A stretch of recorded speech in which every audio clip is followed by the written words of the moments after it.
Hi. Today I want to talk about why having a process in place when you're starting or scaling up is really important.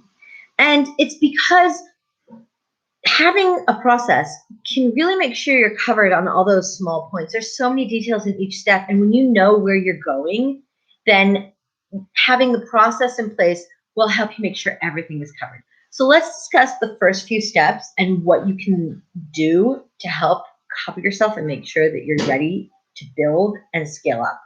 So the first thing you want to do is make sure your finances are covered. Now, if you're just starting up, it's actually defining what kind of financial entity you are. But regardless of what kind of financial entity you are, you're going to want to have a way to accept payment from your clients, and you're going to want to have a way to give them receipts. So those are two different things that you need to think about. And then once you have a way for clients to actually pay you, it's time to think about, how am I going to schedule my calls with these clients, right? It could be a sales call, a strategy call, coaching session, whatever it is that you need.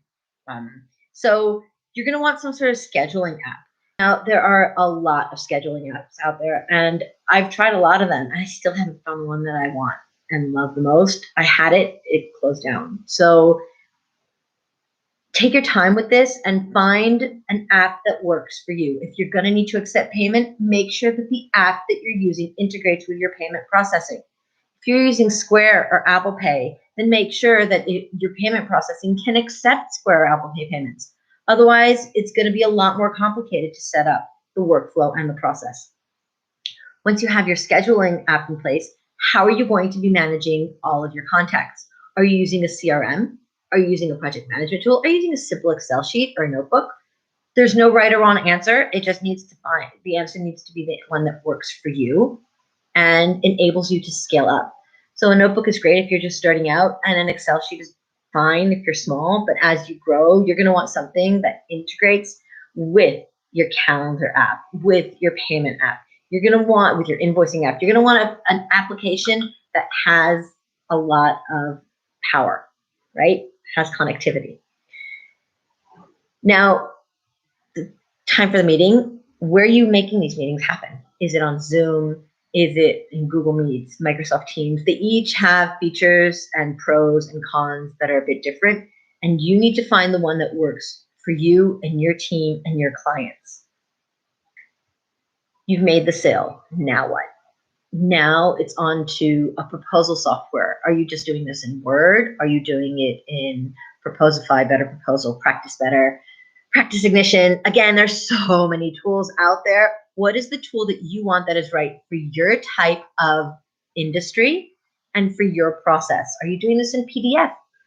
Or sorry, in PSD? Are you sending them like a really beautiful designed proposal? How long are you investing in this? Is it worth that investment? And when you're sending it to them, is there an electronic signature option that's available for them to simply approve the proposal, click a button, maybe even pay you a deposit? Some of these apps have that option, some don't. What's right for you? And if you're not sending proposals, if it's just an email and a statement of work, then great. What about a contract? Are you using some sort of electronic signature for contracts? PandaDoc, docusign, Sign Now. There's so many. Again, what is right for you? What works for your workflow and your budget? You've gotten the contract. It's signed. You have to onboard your client. What happens when you onboard the client? Are they entered into your email service provider as a client list? Do you get a project created for them in your project management tool? Do you create a folder for them in Google Drive or Dropbox or SharePoint or OneDrive? What other things do you need to happen that you can actually put in place before you've even signed on the first client? The more automated your process, the easier it will be to streamline it and make sure that you're getting the most of your time and focusing on what you do best. And then once you have everything set up and you've onboarded the client, do you have some sort of nurture program in place? Do you use an email service provider to send them emails and updates? And how is that set up? There are a ton of email service providers.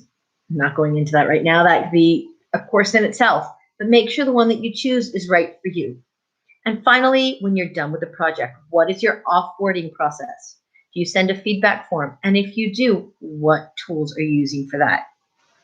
I hope you found this process a little bit helpful. I don't know if it answered all of your questions. I'm sure it just opened up another can of worms that maybe you didn't think of. But this is the first place that you can start when you're thinking of building and scaling. Because when you do this right, everything else will